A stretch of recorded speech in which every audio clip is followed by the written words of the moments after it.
Shalom, shalom, bien-aimés dans le Seigneur, que la grâce, la paix, la joie, l'amour et la lumière du Christ, j'allais dire, et la fin du royaume des cieux habitent en vos cœurs et y demeurent pour toujours.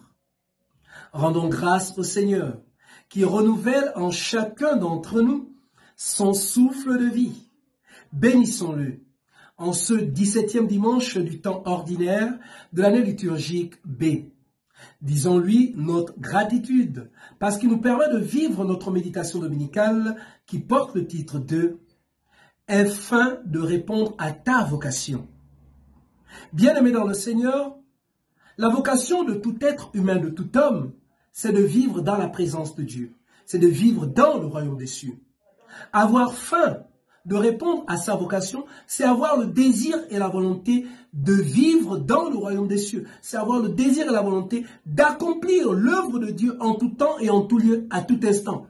C'est avoir le désir et la volonté de faire ce que Dieu veut partout où nous sommes. Oui, chers frères et sœurs, en parcourant les textes de ce dimanche, nous nous rendons bien compte qu'il s'agit de Dieu qui multiplie, qui fructifie l'œuvre des mains humaines. En effet, en parcourant le deuxième livre des rois, la première lecture du jour, nous voyons le prophète Élisée qui nourrit une foule immense à partir de peu.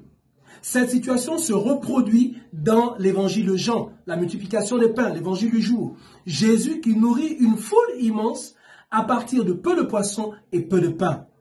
Quelle est la première leçon à retenir? Dieu ne part pas de rien, quand bien même il est capable de partir de rien pour nous combler. Mais il ne part pas de rien, il part de ce que nous avons déjà. Et donc nous sommes invités, chers frères et sœurs, à comprendre que nous devons travailler. Et c'est dans ce travail que Dieu multiplie, rend fructueux ce que nous aurons fait. Une autre chose a attiré notre attention. Dieu est capable, chers frères et sœurs, de nous nourrir indéfiniment. Seulement en regardant les textes de ce dimanche, nous voyons qu'il nourrit la foule de manière ponctuelle. Pour quelle raison? Parce qu'il veut que nous dépassions la faim physique pour entrer dans la faim spirituelle, qui consiste à ouvrir nos cœurs à sa présence, à vivre dans sa présence, à accomplir son œuvre. Comment est-ce possible?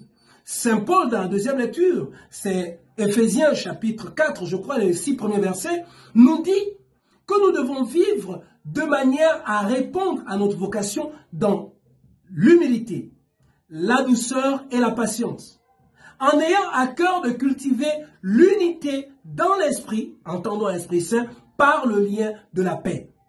Alors oui, chers frères et sœurs, nous devons prier les uns pour les autres, pour que Dieu nous donne toujours la fin du royaume des cieux, afin que, ayant part à son royaume des cieux, même étant sur la terre, nous serons capables de travailler afin qu'il fructifie l'œuvre de nos mains pour sa plus grande gloire.